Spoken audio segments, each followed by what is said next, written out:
Peço que você abra a sua Bíblia em 1 Pedro, capítulo 1, versos 6 a 9. Nós vamos continuar nossa série em Pedro.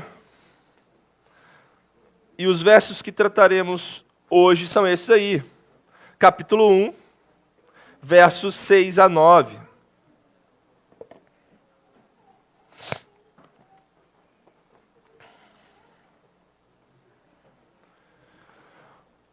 Primeira Pedro, capítulo 1, versos 6 a 9. O título da pregação de hoje é Alegria em meio às provações. Versos 6 a 9 de 1 Pedro diz assim, a palavra de Deus. Nisso vocês exultam, embora no presente, por breve tempo, se necessário, sejam contristados por várias provações, para que, uma vez confirmado o valor da fé que vocês têm, muito mais preciosa do que o ouro perecível, mesmo apurado pelo fogo, resulte em louvor, glória e honra na revelação de Jesus Cristo. Mesmo sem tê-lo visto, vocês o amam.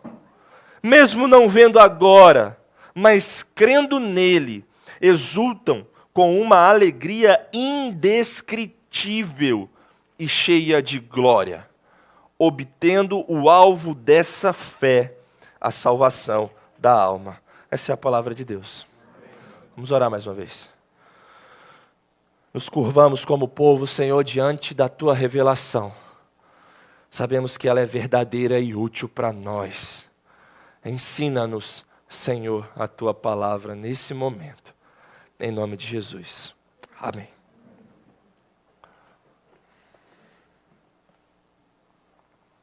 Você conhece a história do hino 398 do cantor cristão? Deixa eu facilitar a sua vida. Hino Sou Feliz do cantor cristão? Melhorou, né? Os jovens aqui, os adolescentes já falaram que sim, porque o Dig usou exatamente essa ilustração ontem. Isso é o que? Espírito Santo. Esse hino ele foi escrito por Horatio Spafford, um advogado de muitas posses, rico, que viveu na cidade de Chicago no século XIX. Ele era casado, ele tinha um filho e 4 filhas, e numa das cruzadas evangelistas de Dwight Moody, ele foi convertido a Cristo. Mas a história, no entanto, conta que, no ano de 1971, numa dessas cruzadas evangelísticas, houve um dos maiores incêndios da história dos Estados Unidos. E Horatio perdeu tudo, ou quase tudo que ele tinha, virou cinza. Um ano antes, ele já tinha perdido seu filho. Agora, perde seu trabalho, suas posses, sua riqueza. E então, impactado e enlutado por essas situações, ele decide tirar a família de Chicago um pouco, fazer uma viagem. Toda a família, então, se programa para isso e embarca num navio, mas um compromisso de última hora tira Horatio da viagem. E ele fala assim, vai você, minha esposa Ana, vai você com nossas 4 filhas, e logo quando eu resolver a situação, eu encontrarei vocês. E ele enviou suas filhas e sua esposa à frente. Ele iria encontrá-las assim que pudesse, mas, no entanto, uma tragédia aconteceu. Na madrugada de 22 de novembro de 1873, no Atlântico Norte, esse navio em que estava a sua família se chocou com outro navio inglês e afundou em apenas 12 minutos. 222 mortos, inclusive as 4 filhas de Horatio. Ana Spafford, a esposa dele, sobreviveu. E logo que ela chegou num local seguro, ela mandou uma mensagem para o seu marido, e a mensagem dizia assim, salva, porém só.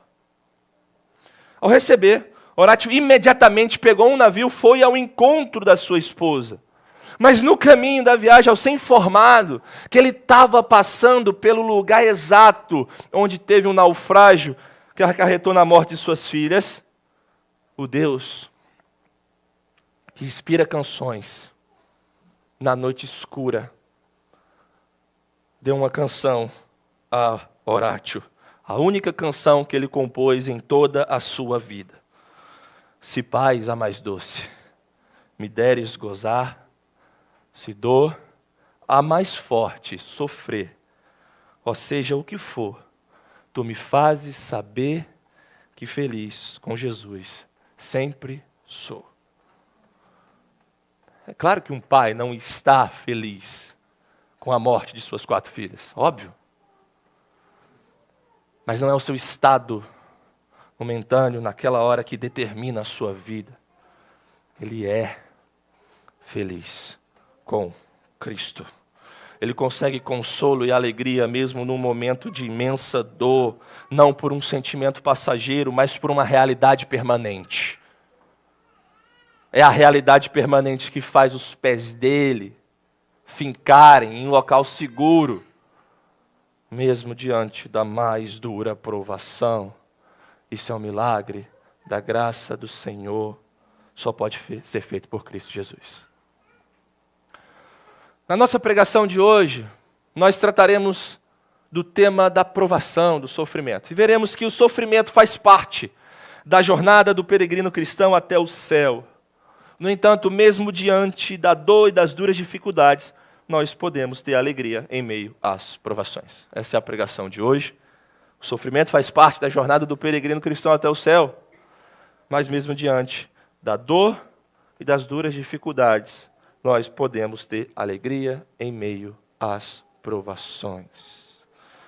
E nós vamos entender isso a partir de 1 Pedro 6:9. Mas deixa eu te contextualizar para você entender bem o que está acontecendo aqui. E a primeira coisa que você precisa saber é que a data de escrita de 1 Pedro provavelmente foi por volta de 64 a 65 depois de Cristo. Essa informação sozinha não faz nada, mas ela é importante, sabe por quê? Porque o incêndio de Roma foi em julho de 64 depois de Cristo, e a história nos conta que foi Nero que incendiou Roma. Acredita-se que Nero incendiou Roma porque ele tinha uma avidez de construir. Então, na cabeça daquele maníaco, vamos botar fogo em tudo, ou pelo menos em uma parte, porque aí fica mais fácil de eu construir depois. O problema foi que seu plano falhou miseravelmente, obviamente. E os romanos ficaram devastados. Muita gente morreu nesse incêndio, muitas casas foram destruídas. Houve uma devastação religiosa no Império Romano, porque templos, ídolos, locais de culto foram queimados pelo fogo, e as pessoas pensavam, os deuses não conseguiram nos salvar. Houve uma decadência cultural começando a partir daí, e então Nero fez o que um pecador sempre faz. Ele busca alguém para responsabilizar da culpa que é dele. E Nero não podia assumir isso sozinho. Ele não podia assumir esse atentado, esse incêndio sozinho. O que ele fez? Vamos colocar a culpa nos cristãos. E ele escolheu os cristãos como um bode expiatório perfeito para aquilo que ele tinha responsabilidade. Os cristãos já eram odiados mesmos pela cultura romana, eles já eram vistos como antissociais, eles já eram vistos como ateus, porque eles não se dobravam aos deuses e eles acreditavam em um Deus que eles não viam. Eles eram ateus. Eles também eram fanáticos. Por quê? Porque o mestre já morreu há três décadas. E eles ainda estão ali adorando esse mestre. Os cristãos eram tidos até mesmo como canibais, porque eles comiam sangue, comiam o corpo e bebiam do sangue de Cristo. Incestuosos, porque eles se casavam com seus irmãos e irmãs. E essas eram as acusações que eram perpetuadas ali. Então, nada melhor. São perfeitos para levar aquela culpa. Então foi eles. A notícia se espalhou rápido. E os cristãos levaram a culpa de causarem o incêndio de Roma. E o que aconteceu? Uma perseguição intensa, feroz, cruel, Logo se espalhou por todo o império, alcançando as províncias como Ponto, Galácia, Capadócia, Ásia e Bitínia, que são os lugares que Pedro cita em 1:1, no verso 1 do capítulo 1. Para quem, para onde ele está escrevendo? Nessa perseguição impactou os forasteiros, os peregrinos, como Pedro descreve os cristãos aqui. Muito provavelmente Pedro está escrevendo essa carta de Roma mesmo, e o seu público, na sua maioria, é de gentios, e o propósito do apóstolo é fortalecer eles em meio a uma intensa perseguição, sofrimento, dor e provação que eles estavam enfrentando. Pedro ensina aos crentes aqui nessa carta, Pedro ensina a nós aqui nessa carta, que muitas vezes o mundo nos tratará injustamente. E nós vamos sofrer por isso. Nós vamos sofrer por pecados que não são nossos. Essa é a ideia. Um mundo marcado pela queda, você não sofre só pelo seu pecado. Um mundo marcado pela queda, por muitas vezes você sofre também pelas fraturas da queda. Você sofre pelo aquilo que os outros agem com você de forma injusta. Pelo mal, pelas doenças, pela maldição da criação, por conta do pecado do homem. Mesmo assim, existe um jeito certo de enfrentar tudo isso. E essa carta de Pedro vem para isso. Ela vem para ser consolo nos dias sombrios, bálsamo para você, para mim que caminha por muitas vezes por vales escuros dessa vida, para você que sofre injustiças, ou para você que é assolado pela perseguição. Aqui os cristãos estão suportando o fogo da perseguição, mas ainda assim estão sendo inundados por uma alegria indizível, por uma alegria indescritível e cheia de glória. Como é isso? Como é isso? Nós vamos ver. Mas parece ser a realidade do texto. Com essa carta de Pedro fica muito claro que a vida cristã não é indolor. Nós temos dificuldade com isso, irmãos, mas a vida cristã não é indolor. A cruz vem antes da coroa, o sofrimento vem antes da glória. E nós vamos precisar lidar com essa realidade. A nossa pátria não é essa aqui, mas enquanto estamos aqui, precisamos suportar o fogo da perseguição, do sofrimento, das injustiças. Nós somos guardados pelo Senhor, nós somos guardados pela graça de Deus que vai nos fundamentar, vai nos fortificar, vai nos fazer passar, mas vai também nos aperfeiçoar. Essa é a realidade de 1 Pedro, essa é a realidade de 1 Pedro 1. E é aqui que nós veremos que o sofrimento faz sim parte da jornada do cristão até o céu, mas mesmo diante da dor, mesmo diante das duras dificuldades, podemos ter alegria em meio às provações. Eu vou fazer isso em 4 partes. Essa é a minha tese, e eu vou afirmar a minha tese te mostrando 4 partes. Na primeira, nós veremos sobre a profundidade das provações. Na segunda, nós veremos sobre o propósito das provações. A terceira, veremos a necessidade das provações. E a quarta, veremos a transformação das provações. Nos versos que vieram antes, de 3 a 5, Pedro fundamenta a passagem que nós temos diante de nós hoje. E o que ele faz? Ele louva, bendito seja o Deus e Pai. Ele louva o Senhor. Por quê? Porque ressuscitou a Cristo e regenerou os seus eleitos. E ele fez isso no passado. Mas agora, no futuro, ele coloca diante deles algo glorioso. E no presente, Deus os guarda mediante a fé que eles têm nele. Na lógica de Pedro, a jubilosa salvação de Deus forma uma espécie de trampolim para a alegria. Uma espécie de impulsionador da alegria. Mas não é uma alegria sem dor. Esse é o ponto. Pedro se volta para a realidade daquelas pessoas e ele está visando responder a seguinte questão: se Deus nos guarda, por que nós sofremos tanto?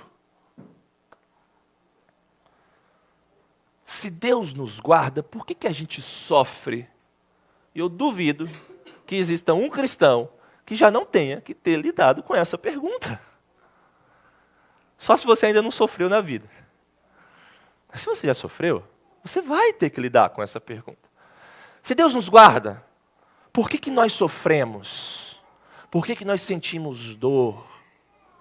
E é possível passar por isso e ainda assim ter alegria? Essa é a questão que nós vamos ter que lidar aqui. Então vamos entrar na nossa primeira parte, nosso primeiro ponto. A profundidade das provações. Acompanhe comigo a leitura novamente do verso 6. Nisso vocês exultam, embora no presente, por breve tempo, se necessário, sejam contristados por várias provações. Primeira coisa que eu quero fazer aqui é diferenciar provação de tentação. Provação, ela vem de Deus, e o propósito dela é nos aperfeiçoar.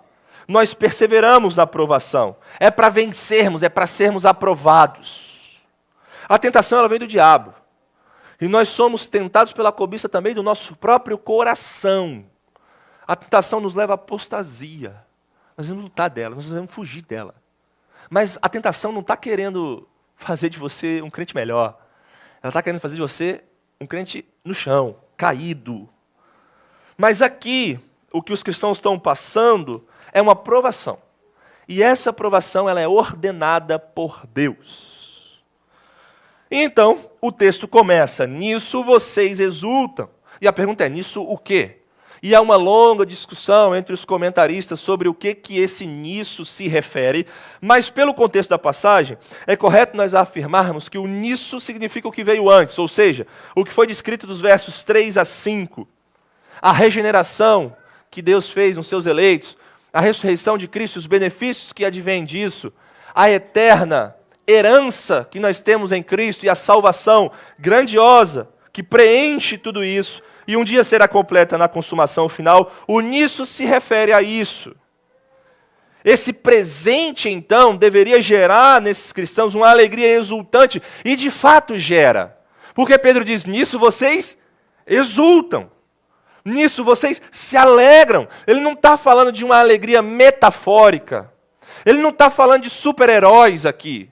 Ele está falando de gente como eu e você. Ele está falando de gente de carne e osso. Nisso vocês exultam. É uma realidade. Mas eles exultam como? Passando por provações. Eles estavam sofrendo, sentindo a dor, suportando esse fogo da hostilidade. E é exatamente esse contraste, esse paradoxo que Pedro está passando aqui para nós. Ele faz a sua convocação de júbilo no meio do sofrimento. O motivo dessa alegria, da alegria dos cristãos aqui, é que mesmo com esse contraste da vida real, o sofrimento comprova o cuidado de Deus pelos crentes. E aqui você fica perplexo. O sofrimento comprova o cuidado de Deus pelos crentes. Porque Deus não nos deixa sofrer e nos larga lá. Ele utiliza até o sofrimento para a sua glória e para o nosso bem. Mas o sofrimento confirma a presença de Deus no meio deles, limpando, aperfeiçoando, disciplinando seus filhos. Mas a realidade da provação, da dor, representa uma possibilidade concreta de identificação com o Senhor na experiência do sofrimento de Cristo por causa da justiça. Atos 5:41 diz o quê? Os discípulos provando do fogo da perseguição, sendo açoitados, e quando eles saem da prisão, eles dizem, louvado seja Deus. E aí você está passando na rua ali, e aí você fala, por quê? Porque nós fomos achados dignos por sofrer por este nome.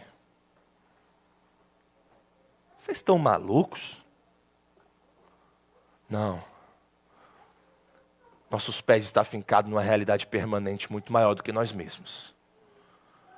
1 Tessalonicenses 1:6, os cristãos foram reconhecidos como imitadores de Cristo, por quê? Porque eles estavam sofrendo e mesmo assim não largavam o seu Salvador. 1 Pedro 4,13 também vai na mesma direção. As marcas concretas da presença de Deus, irmãos, em meio ao sofrimento, são evidências da salvação. E motivo de grande alegria. É essa realidade que absorve o passado, que aponta para o futuro e que nos faz encarar o presente. O sofrimento dessa vida, os sofrimentos dessa vida não consegue empalidecer as glórias benditas da salvação e de Cristo em nós. Antes das ruas de ouro na Nova Jerusalém, nós caminhamos por aqui em uma estrada de espinhos mesmo. O Senhor não perdeu o prumo, não. Ele sabe, Ele usa. Mas Pedro ainda faz mais por nós, porque Pedro sabe que a dor dói. Pedro sabe que machuca, que a perseguição, que as injustiças machucam a gente. Então ele explica um pouco mais sobre a profundidade delas e como isso nos dá força para passar por elas. Ele começa a levantar alguns princípios no texto que nos ajudam a passar por problemas, sofrimentos, provações aqui. E a base dele é: tudo isso nos prepara para a glória. Esses aqui são pontos do sermão, mas já servem também como aplicações para nós. Uma primeira coisa que Pedro diz sobre as provações nesse texto é que elas são passageiras. Nisso vocês exultam, embora no presente, por breve tempo. As provações dessa vida são passageiras e Pedro fortalece aqueles cristãos com essa informação. E Pedro também nos fortalece. Deus não permite que as provações durem para sempre, que o sofrimento dure para sempre, que a dor dure para sempre. Um comentarista, dizendo a respeito desse texto, disse assim: quando Deus permite que seus filhos passem pela fornalha, Ele mantém os olhos no relógio e a mão no termostato, no regulador, no medidor da temperatura. Não, Deus não deixou você lá e esqueceu de você lá. Ele está olhando, Ele está vendo. Ele está prestando atenção em você e cuidando de você ali também. E isso não vai durar para sempre. As provações são passageiras. Mas Pedro também diz mais, ele diz que as provações são pedagógicas. Ele diz assim: se necessário. É como se ele dissesse: se for da vontade de Deus. E indica ocasiões especiais que Deus sabe que nós precisamos passar pelas provações, quer seja para nos disciplinar, para nos ensinar, para nos fazer depender mais da presença dEle, para nosso crescimento, para nos aperfeiçoar. Olhe para os Salmos. Foi bom eu ter passado pela aflição para que eu aprendesse a Tua palavra. Foi bom eu ter passado pela aflição para temer mais, depender mais de Ti. As provações são pedagógicas, elas nos ensinam, e Pedro fala isso. Elas são passageiras, elas são pedagógicas. Em terceiro lugar, ele também diz que as provações são dolorosas. Sejam contristados, é a forma que ele expressa. Essa palavra contristados é a mesma palavra para descrever o sofrimento de Jesus no Getsêmani. E a mesma palavra para falar sobre a tristeza dos santos com a morte de um ente, de um familiar querido em 1 Tessalonicenses. Contristados, entristecidos, machucados. Mas saiba que aqui a tristeza e o sofrimento não são pelos pecados deles. Portanto, Deus está dando força, está caminhando junto deles no meio dessa prova. Essa tristeza é ordenada pelo Senhor e vai cumprir o propósito do Senhor também. Não, esse texto aqui não está dizendo do sofrimento pelo próprio pecado do nosso coração. Se você está sofrendo pelos pecados do seu próprio coração, você é chamado pela Escritura para abandonar os seus pecados. Para largar, para confessar e para se arrepender. No entanto, se você está sofrendo por pecados que não são seus, o chamado do Senhor é para que você passe por essa prova, confiando na graça dele. Sim, vai doer, mas o Senhor está conosco. Elas são passageiras, elas são pedagógicas, elas são dolorosas, e por último Pedro diz nesse verso que elas são variadas. Sejam contristados por várias provações. E essa palavra no grego aqui é interessantíssima. É a palavra poikilos, que é traduzida aqui para nós por várias, mas que o sentido dela é como se fosse assim, por várias cores. Ela traz uma ideia de cores aqui. E qual que é a ideia? A ideia é que não importa a cor do nosso dia, a cor da nossa prova, seja ela cinza, preta ou qualquer outra, o nosso Deus tem graça suficiente para todas elas. Essa palavra, várias poikilos, é a mesma palavra utilizada para descrever a graça do Senhor, que é chamada em Pedro 4, 1 Pedro 4, de multiforme graça de Deus. Multiforme, a multicolorida graça de Deus é o sentido do texto. Nossos problemas também são multicoloridos, irmãos, mas a graça de Deus também é. A graça de Deus também é, e há uma graça para enfrentar cada prova, e não a prova que não tenha a sua graça. O espectro de cores da graça de Deus engloba todas as cores dos nossos dias. Provações são passageiras, pedagógicas, dolorosas, variadas, mas o Senhor está com a gente. E aqui nós já temos uma outra aplicação para nós.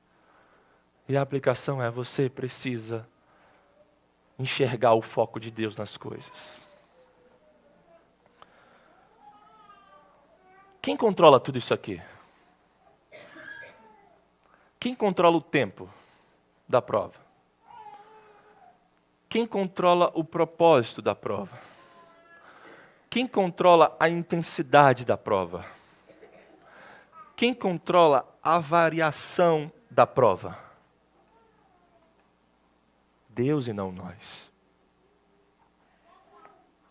E é aqui que nós nos deparamos com o nosso problema de rendição. Porque para nós não é difícil entender, para nós é difícil aceitar que nós não estamos no controle, e sim o Senhor. Os cristãos aqui estão sofrendo com a perseguição e com tudo que advém dela, mas o princípio para o escopo mais abrangente das provações e dos sofrimentos da nossa vida, mesmo que não seja pela perseguição, é o mesmo. Por que Deus faz assim com você? Será que Ele não te podia livrar? Será que Ele não podia desviar isso de você? Como você responderia? Como a sua teologia responderia essa pergunta? É claro que sim. É claro que Ele podia livrar os seus filhos, que Ele pode livrar você, que Ele pode me livrar das dores dessa vida. Mas por que Ele não faz? Porque Ele não quer. Porque é da vontade dEle que nós passemos pela prova. Ele vai ser glorificado, e Ele trará bem para nós. Mas é tudo do jeito dEle, é tudo da vontade dEle, e é aqui que a gente se digladia. A gente acha que tem um jeito melhor. A gente luta com a palavra, a gente não quer aceitar, mas esse é o bom jeito do bom pai, que sabe cuidar dos seus filhos. Ninguém poderia se levantar para esses cristãos de 1 Pedro 1 e dizer: Deus não sabe, Deus não tem controle, Deus não entende. Eles dariam um tapa na boca de quem falasse isso. Não tire a nossa confiança, não tire a nossa certeza e a nossa segurança. Deus sabe, Ele quis, Ele está com a gente. Você vai ter coragem dizer para nossa irmã Raíssa ou para o nosso irmão Efraim que Deus não sabe da prova deles agora lá no hospital?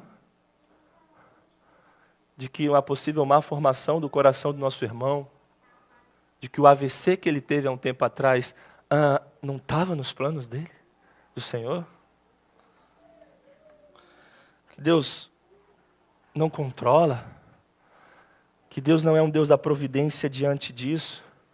Você tem coragem de dizer para as mães dessa igreja que perderam bebês ainda no ventre, que Deus não sabia? Que por um momento Deus perdeu o controle? Você tem coragem de dizer para o pastor Maurício, para a Rosane, para outras pessoas, que perderam um bebê já nascido, uma filha já nascida? Ou fugiu do plano de Deus? Você tem coragem de dizer para os pais e mães dessa igreja, que sofrem com seus filhos, com seus familiares, para os maridos e para as esposas que sofrem com seus cônjuges? Você tem coragem de dizer isso? Você tem coragem de dizer que a dor que nós passamos aqui, por todas essas coisas, não pode ser usada por Deus? Que Deus não tem poder sobre isso? Então vai e governa o mundo.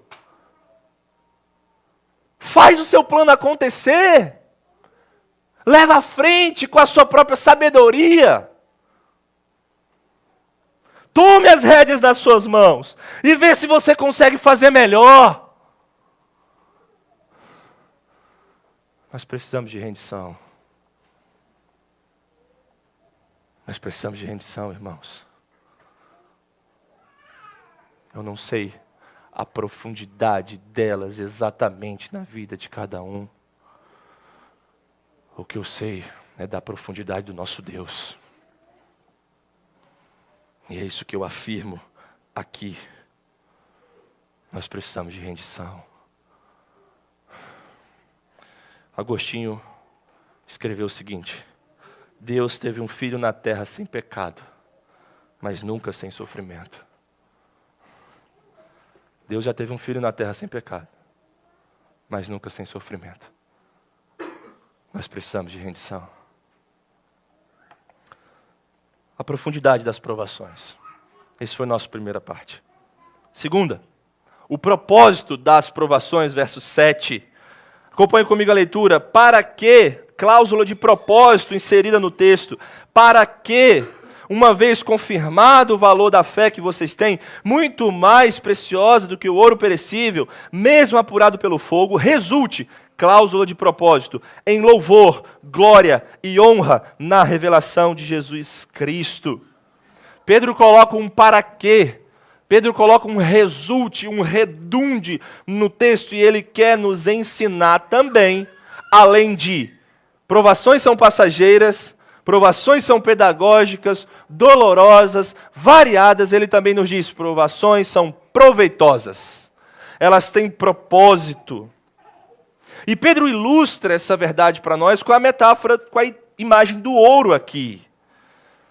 Os metais preciosos, na forma dos minérios, eram derretidos numa fornalha poderosa para separar impurezas e produzir um metal mais puro.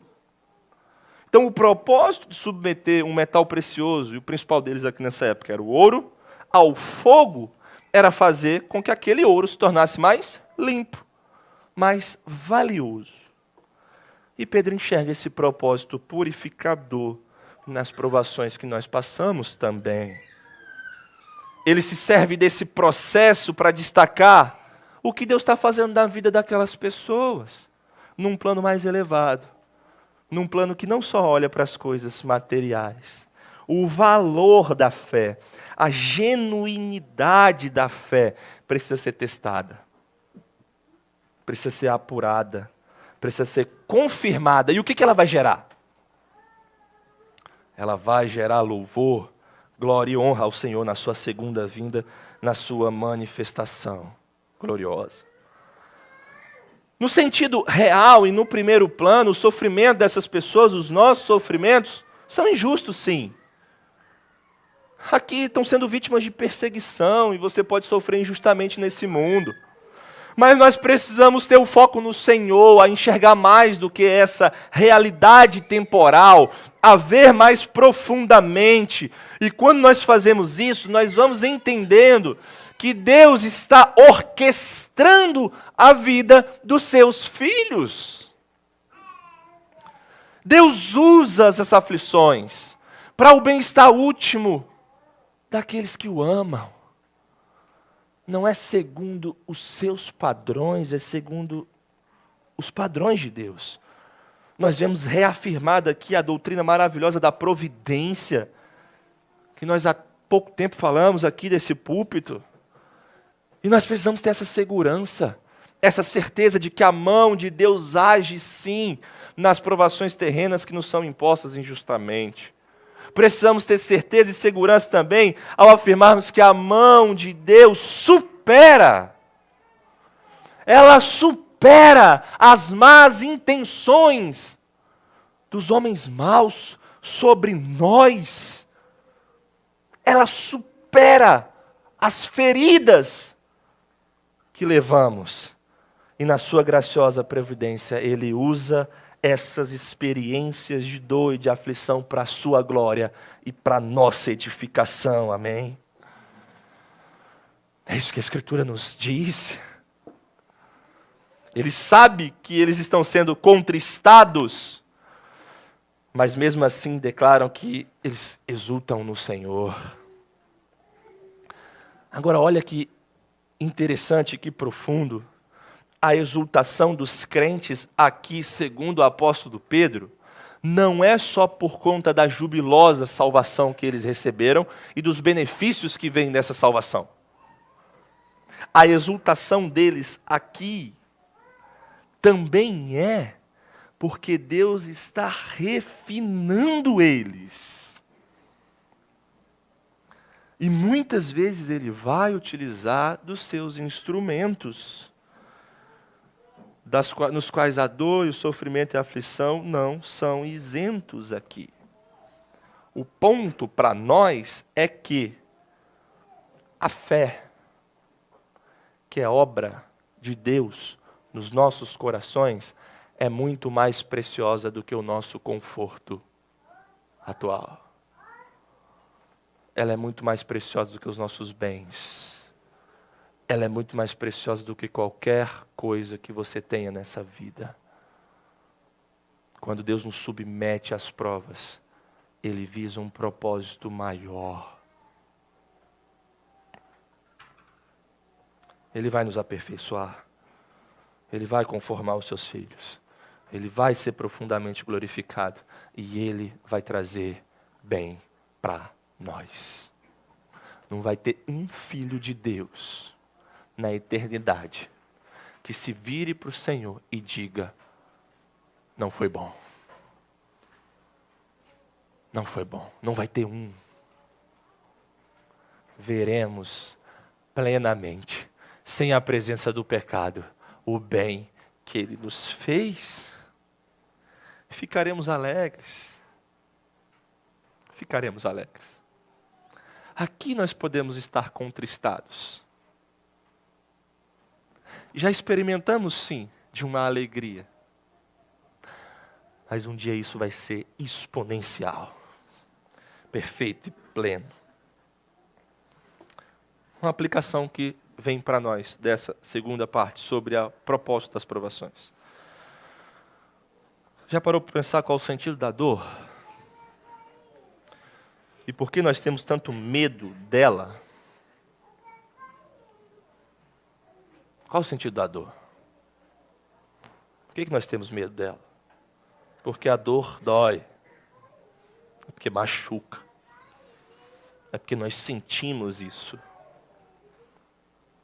A questão é que ambos, dor e sofrimento, possuem um propósito.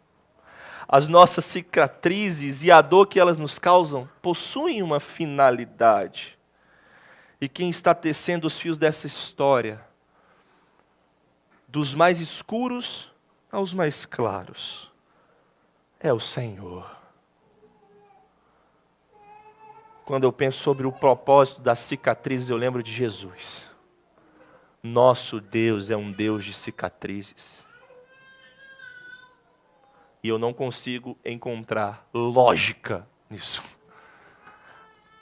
A menos que seja para nos ensinar e se identificar com a gente. Toca aqui, ó. Toca. Ué, mas é o corpo glorificado, não é? Não é? O corpo glorificado não é perfeito? Ele não tem nenhuma mancha. Ele não tem nenhuma imperfeição. Por que ele tem cicatrizes? Nós temos um Deus de cicatrizes. Não é só você, não. Tem propósito. Tem uma finalidade. E nós precisamos depender dele. Que as duras dificuldades e os sofrimentos aqui sirvam para queimar as amarras do nosso coração que nos impedem de depender do Senhor. É isso. É claro que nós podemos orar para que o Senhor nos defenda. É claro que nós podemos orar para que o Senhor tenha misericórdia. É óbvio que sim. Mas também nós precisamos descansar nos braços de um bom pai que sabe cuidar dos seus filhos, mesmo quando ele os faz passar por provas amargas. Essa é a nossa certeza. A provação é profunda, ela dói, mas ela tem um propósito, irmãos. São as pedras seguras e firmes que nós fincamos os nossos pés para atravessar a jornada. Nós temos uma viva, uma real esperança, um fundamento sólido. Pedro nos ensina isso aqui também. Essa foi a nossa segunda parte. Terceira, a necessidade das provações. Novamente no verso 7.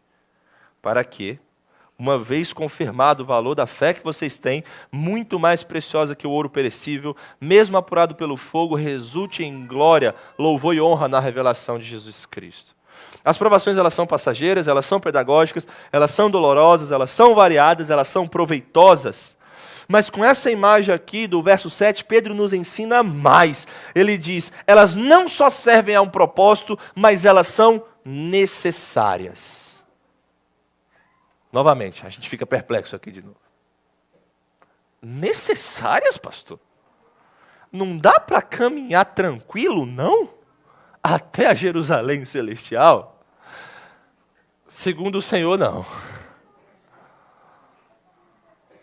Elas são necessárias. Olha a imagem do ouro novamente. O ouro, embora muito valioso, é perecível. Pedro diz aqui. A fé provada em comparação a ele é muito mais preciosa.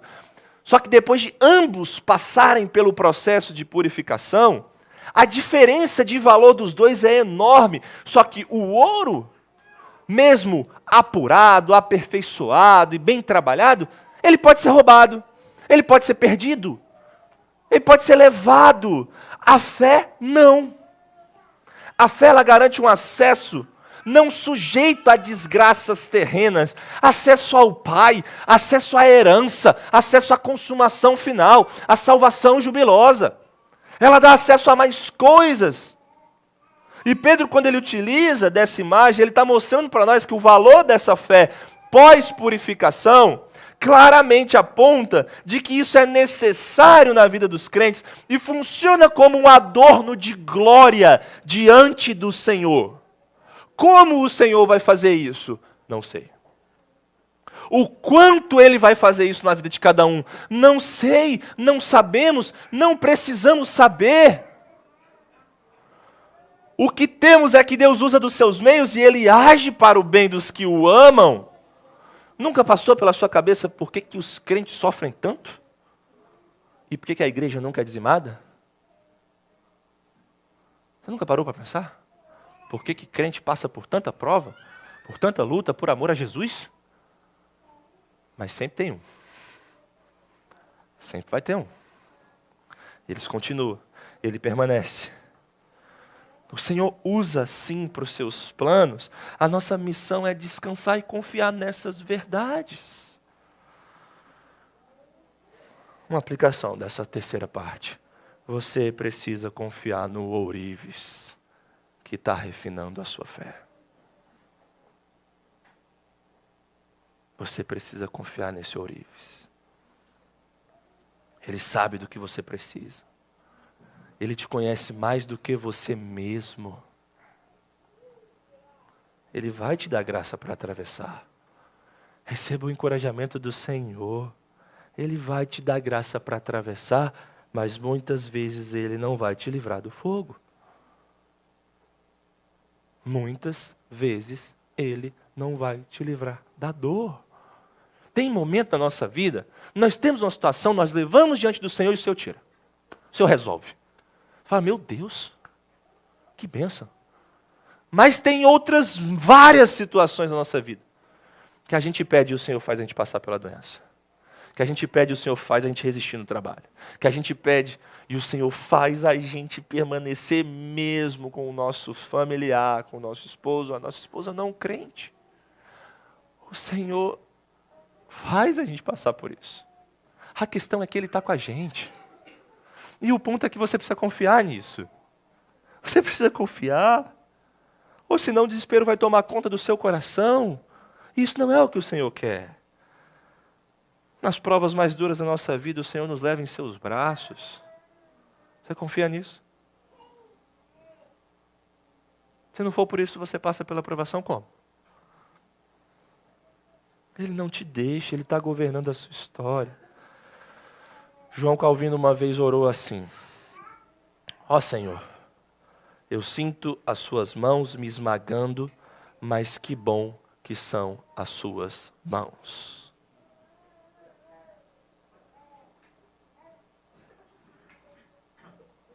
A mão do Senhor, por muitas e muitas vezes, nos esmaga.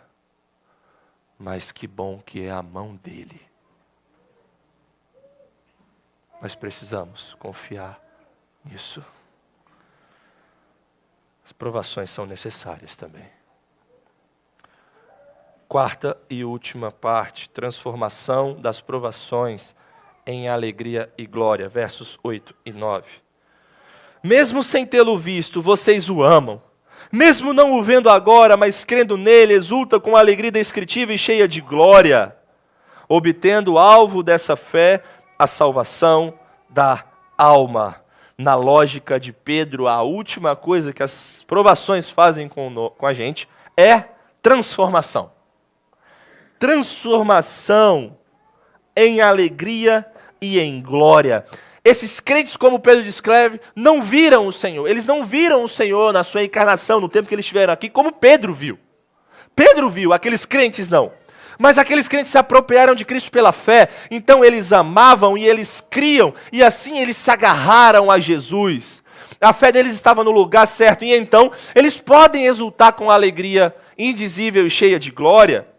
E aqui eu quero que você perceba que essas provações estão nos preparando para o futuro, mas já concede glória no presente. Cristo já nos concede glória no presente. Porque a vida cristã não é só uma contemplação do que seremos. A vida cristã também é um desfrutar daquilo que somos e temos.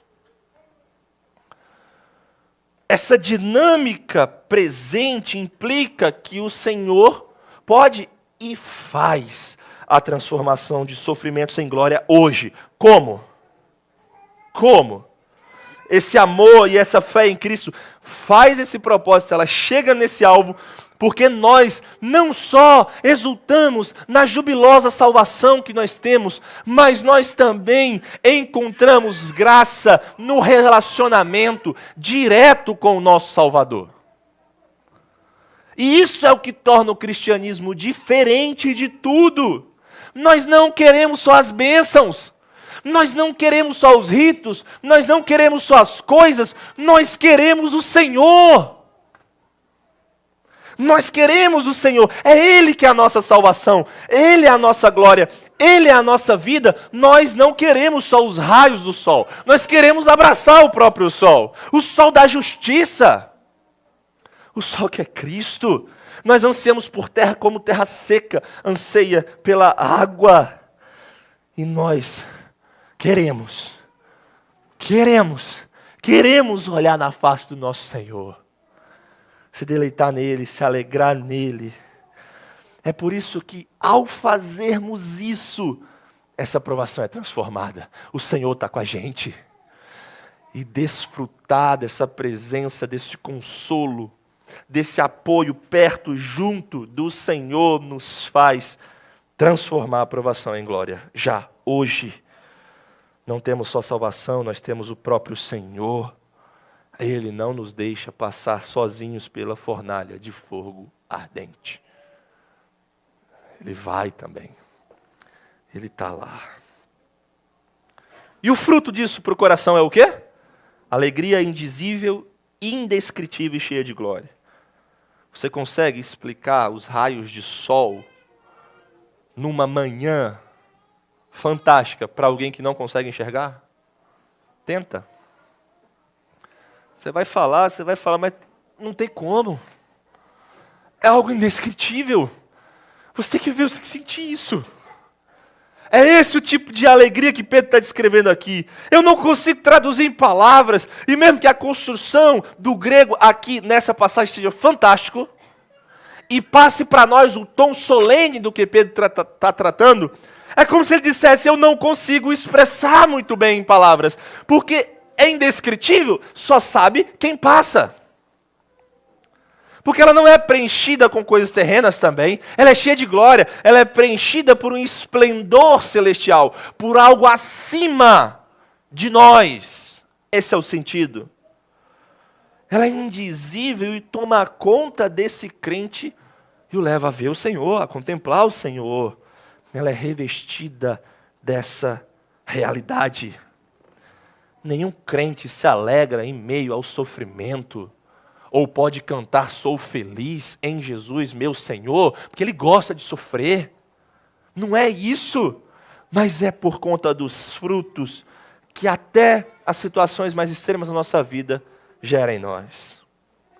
O verso 9 diz, obtemos o alvo, o fim, o objetivo da fé, que é a salvação, e é essa dupla que nos leva à alegria.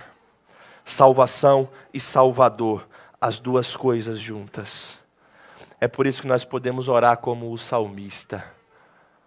Renova, restaura-me a alegria da tua salvação e me faz disposto a obedecer a tua palavra. Tu me farás ver os caminhos de vida, na tua presença, a plenitude de alegria, na tua destra, delícias perpetuamente. Existe uma alegria plena na presença do Senhor e Ele nos fará provar disso, e Ele nos faz provar disso hoje, quando contemplamos e nos apropriamos dessa verdade. Portanto, aplicação número 4 do quarto ponto. Suporte, persevere no presente à luz do glorioso futuro que Deus preparou para você e do relacionamento que você já tem em Cristo. Haverá consumação, sim, e lá tudo será potencializado e pleno. Mas hoje nós já temos o paladar dessa realidade. Não deixe o mundo tirar isso de você. Não deixe o ceticismo dessa era tirar isso de você. Não deixe nenhum ser humano tirar isso de você. As provações também são transformadas em alegria e glória. Qual que é a força, irmãos, com que os cristãos de 1 Pedro conseguem atravessar, passar pelas provações? Com qual força Horatio Spafford consegue atravessar o sofrimento? Com qual força nós conseguimos isso hoje? É óbvio que é pela força de Cristo Jesus, nosso Senhor. E onde que Ele está? Onde que Ele está? Quando nós passamos pelas lutas mais profundas da nossa vida. As coisas mais difíceis, onde Ele está, Jonatas? Ele está conosco. Vejam no madeiro sangrento dando a vida por nós. Ele não fugiu, não. Lembra aí. Ele veio para esse mundo para ser um homem de dores, que sabe o que é padecer. E quando Deus colocou o cálice na frente dele e mostrou exatamente a dor, a profundidade da provação que ele teria que enfrentar, ele não fugiu. Seus discípulos dormiam no Getsêmani. Esses eram seus seguidores. E ele não fugiu. Ele foi morrer por eles. Pelos dorminhocos lá. Por nós. Ele se entrega para sofrer por pecadores. Ele abraça o sofrimento pela alegria que lhe estava proposta. Ele suporta a cruz. E pelo seu sofrer nós temos vida. Mas ele faz mais. Ele faz mais. Jesus também, pelo seu sofrer, matou a tragédia e decretou o dia final do sofrimento de todos os que o amam. Cristo Jesus matou a tragédia e decretou o dia final do sofrimento. E não é fácil você matar a tragédia. Não é fácil.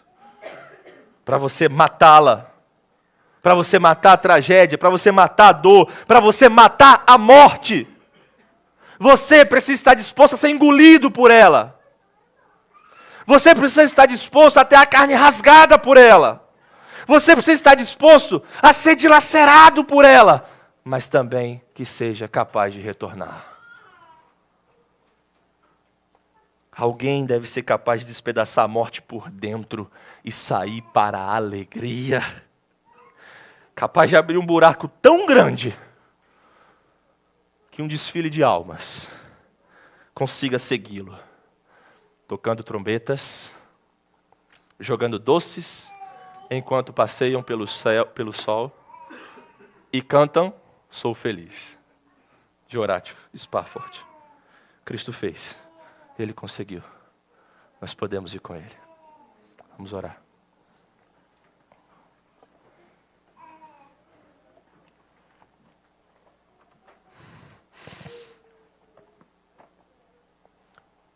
A realidade da sua palavra, Senhor, é algo indizível e cheia de glória.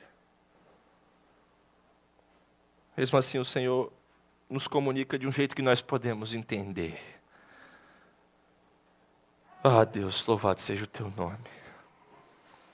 Louvado seja o Teu nome pela alegria indizível, indescritível e cheia do esplendor celestial que o Senhor oferece para irmãos e irmãs na fé. Obrigado pela força que o Senhor tem dado a irmãos e irmãs que sofrem injustiça, dor, sofrimento nessa terra. Obrigado pelo testemunho de vida deles. Obrigado por isso me ensinar. Obrigado por isso me levar a Cristo. Louvado seja o Teu nome pela revelação nas Escrituras que nos ensina e nos faz ter coragem, mesmo em meio à dor. Ah, Deus, que o nosso coração seja modelado por Ti e por essa confiança. Louvado seja Deus porque Cristo matou a tragédia, abriu um buraco na morte e nós podemos sair pelo outro lado para a vida eterna. Obrigado por tudo, Senhor. Nos ensina. Em nome de Jesus. Amém.